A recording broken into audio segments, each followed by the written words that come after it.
Shalom saudaraku, salam hangat dalam kasih Kristus. Kiranya kasih setia Allah dan kuasa firman-Nya senantiasa menjadi bagian yang saudara dan saya alami juga syukuri. Hari ini kita akan merenungkan tema Pray the Scriptures, doa seturut firman-Nya.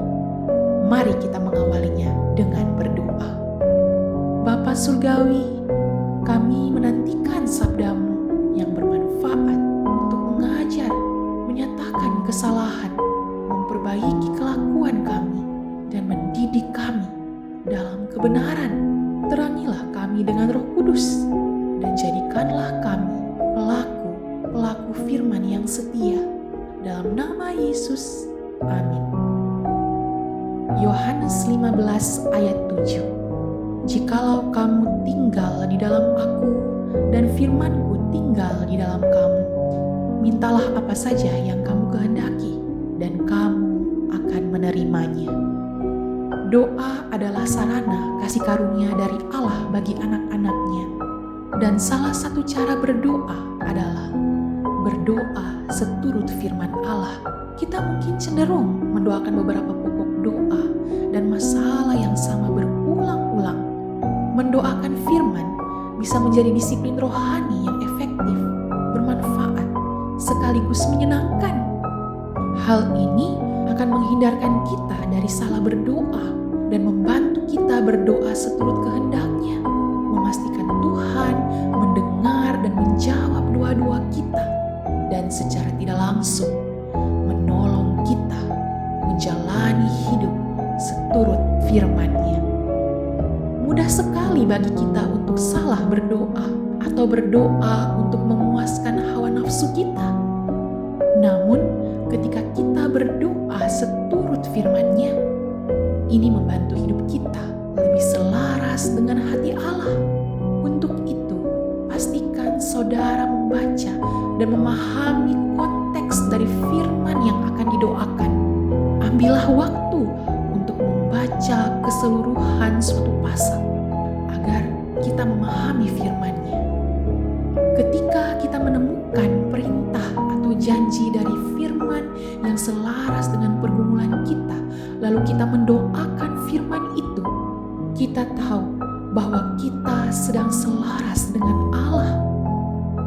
Dan semakin kita mempelajari, merenungkan firman dan melakukannya, maka firman akan semakin menjadi bagian dari kita. Roh Kudus akan mengingatkan setiap firman yang kita baca dan doakan. Bahkan seringkali kebenaran itu menjadi jawaban atas pergumulan kita. Seringkali ketika kita tidak mengetahui cara mendoakan sesuatu, firman memberi kita kata-kata yang kita perlukan. Mazmur adalah kitab doa dalam nyanyian, dan banyak di antara mazmur itu adalah doa-doa yang penting kita panjatkan. Jika ada bagian tertentu yang berkesan kuat, kita bisa tuliskan dalam catatan lalu tempelkan di tempat di mana kita biasa berdoa. Saudara, Yakobus 5 ayat 16 menyatakan bahwa doa orang benar bila didoakan dengan yakin besar kuasa-Nya. Sedangkan 1 Yohanes 5 ayat 14 hingga 15 menuliskan, dan inilah keberanian percaya kita kepadanya, yaitu bahwa Ia mengabulkan doa kita jikalau kita meminta sesuatu kepadanya menurut kehendak-Nya. Dan jikalau kita tahu bahwa Ia mengabulkan apa saja yang kita minta, maka kita juga tahu bahwa kita telah memperoleh segala sesuatu yang telah kita minta kepadanya. Mendoakan firman adalah cara yang baik untuk efektivitas doa kita. Sebagai contoh, kita dapat mengambil Nas Galatia 2 ayat 20 dan menggunakannya sebagai doa penyerahan diri. Saudara bisa mendoakan, "Ya Bapa, terima kasih. Aku telah disalibkan bersama Kristus. Hidupku bukan lagi aku, tetapi Kristus yang hidup di dalam aku. Hidupku hari ini akan aku lalui dalam iman yang terpusat pada Anak Allah yang telah mengasihi aku dan memberi dirinya bagiku. Saudara, berdoa dengan cara ini, kita menjadikan hati Allah sebagai tujuan kita. Tetapi kita juga perlu hati-hati untuk tidak menafsirkan firman secara harafiah, seolah-olah setiap ayat yang ditulis bagi situasi pribadi kita. Jangan kita mengambil ayat keluar dari konteksnya hanya karena keinginan kita. Sebagai contoh, Allah menjanjikan Salomo kekayaan, harta benda, dan kemuliaan. Tetapi kita tidak bisa mendoakan ayat-ayat itu seolah-olah Allah menjanjikan hal itu kepada kita. Kita tidak bisa mengklaim ayat-ayat secara terpisah dari konteksnya. Namun, ada waktunya ketika Allah menekankan ayat-ayat tertentu pada hati kita sebagai wujud dari pesan pribadinya kepada kita, dan kita boleh mendoakannya.